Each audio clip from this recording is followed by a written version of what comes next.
สบายดีพ่อแม่พี่น้องสบายดีFCทุกท่านฮัมสบายดีปะลูกบักฮัมสิไปไสจะกลับบ้านแล้วจะกลับบ้านไหนบ้านนาโมงพี่น้องเก็บโต๊ะเก็บเครื่องคล้องลายเด้อพี่น้องสุดนี้ปูนรถไฟเบิ่งเอาบ้านนี้จะได้เห็นรถไฟเทื่อแรกเทื่อเดียวแล้วบ้านนี้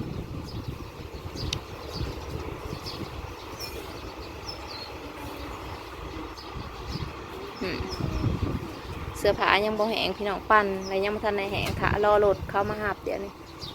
รอรถเมามาหับอะไรกับพี่น้องเลยแปนไปเลยห้องพี่น้องบนอยู่บนเสา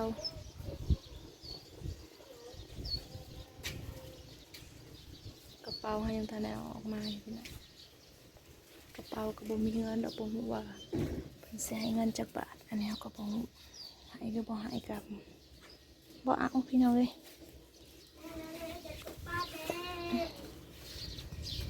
กลับบ้านแล้วน้องเทนกลับบ้านแล้วแพนด้านอนอยู่เครื่องคล้องยักษ์ลายในพี่น้องพวกเก็บเอาไปนำพี่น้องเก็บเอามาน้ำเก็บไปนำพี่น้องเลย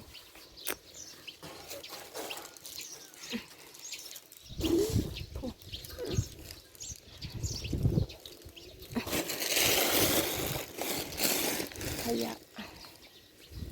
โขกสากพี่น้องถือเมื่อน้ำเบิดพี่น้องเลยแป้นเติร์ดพี่น้องครัว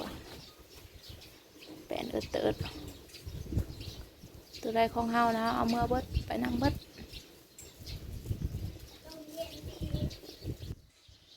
ตัวใดไปของเฮาไปเบิดพี่น้องก็รอเบิ่งรอชมเด้อพี่น้องอันนี้ห้องเก็บของพี่น้องกระเป๋าอันนี้กระสอบเสื้อผ้านะเครื่องคล้องใส่พี่น้องอันนี้กระเป๋าเสื้อผ้านะกระตาเสื้อผ้าลุยพี่น้องเลยลุยอย่างเดียวเท่าแก่นี่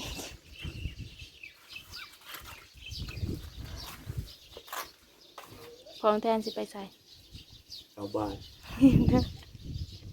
เจอกันอยู่บ้านพี่น้อง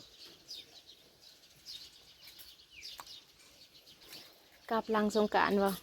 กลับหลังสงกรานต์เขาเล่นบุญแล้วกลับบ้านบ่มาเล่นบุญบังไฟเล่นหมู่ไพ่หาสิโบบุญท่าโพบ่นอนปังโบม่วนแม่นบ่ม่วนตัวเองบ่ได้เมื่อก็ว่าบ่ม่วนโบม่วนเลยไปดูม่วนตัวเองบ่ได้เมื่อว่าบ่ม่วนเขาผู้อยู่ที่เขาม่วน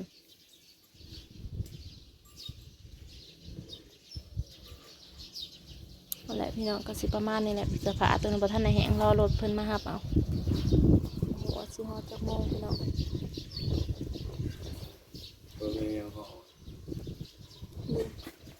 น้องแทนรอรถพี่น้องลายืนตากแดดที่ยังเลยลูกเดี๋ยวนี้ดูรถยังรถตานะพ่อใหญ่น้องแทนสิอันใหญ่น้องแทนสิไปหาไผสิกลับไปหาไผลูกไปกลับไปหาไผเอาพ่อใหญ่เรียนหาพ่อใหญ่เรียนโอ้ยตายแล้วสิกลับมาหาพ่อใหญ่เรียน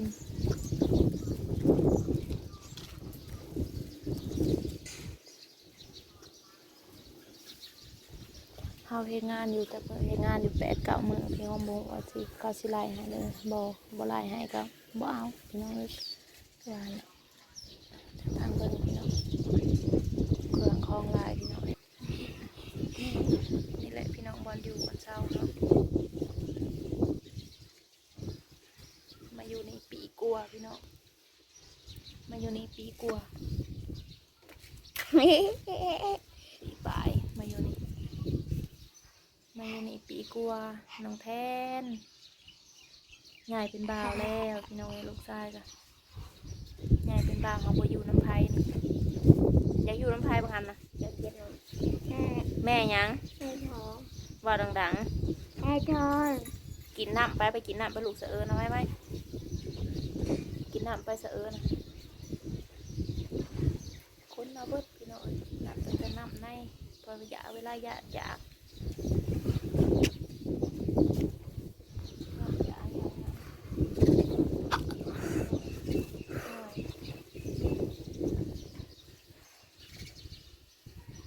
เปะมึงอะไรจะเริ่มแกะเอาเลยครับรถมากเลยลืมซะรอเบิ่งรอชมพี่น้องว่าสีหอดใสเนาะก็รอเบิ่งรอชมไปพร้อมๆกันพี่น้องก่อนอยู่ก่อนเช้าเฮาเพราะมันสิเนี่ยได้กระกวงไปอีกพี่น้องก็อดทนอยู่ได้ปีกลัวพี่น้องปีกลัว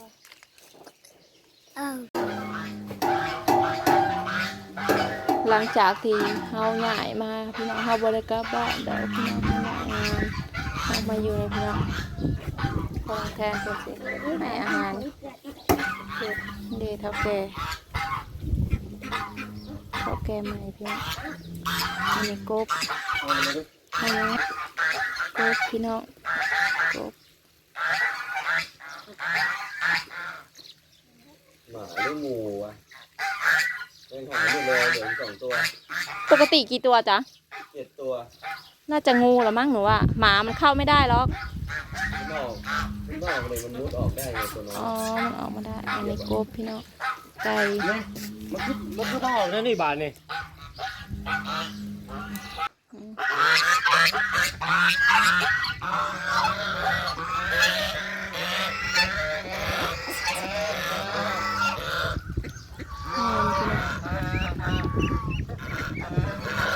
หลังจากมันก็เกิดหักฟัง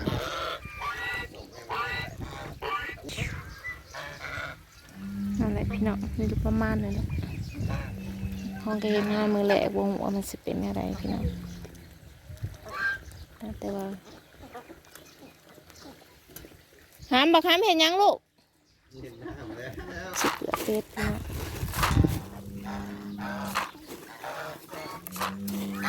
ไปแม่ลงดินน้ำเป็ดนะ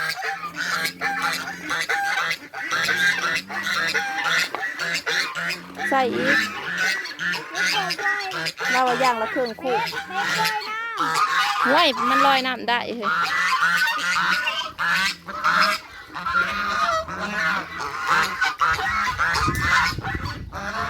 เอาอาหารโรยหนามัน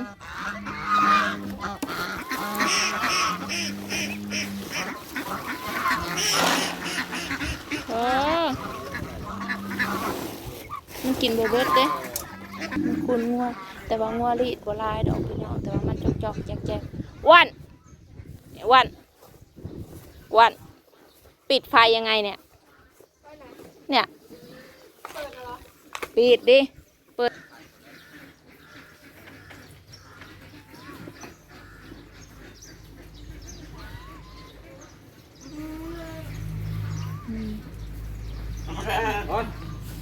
เชือกมันพันเบิดเลยนี่นะ ระวังนะ ไปดูยับเอาไงนี่ไประ วังเลย โอ้ มันเอา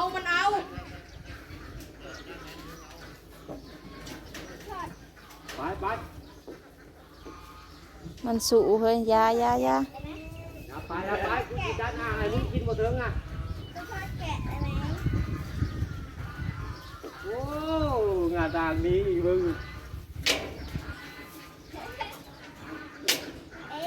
เป็นแต่ยาเลย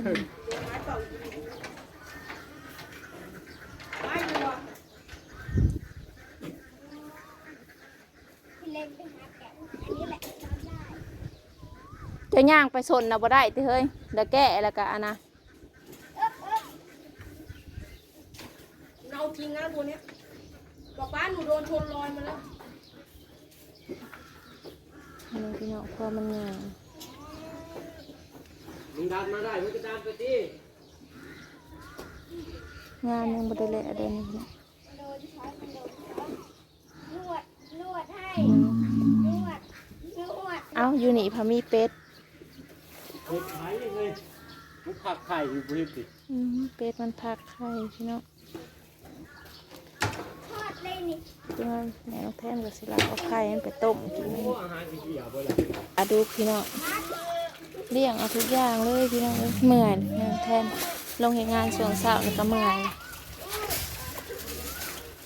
เบิ่งมึงฟังกูฟังมันอยู่บ่มัน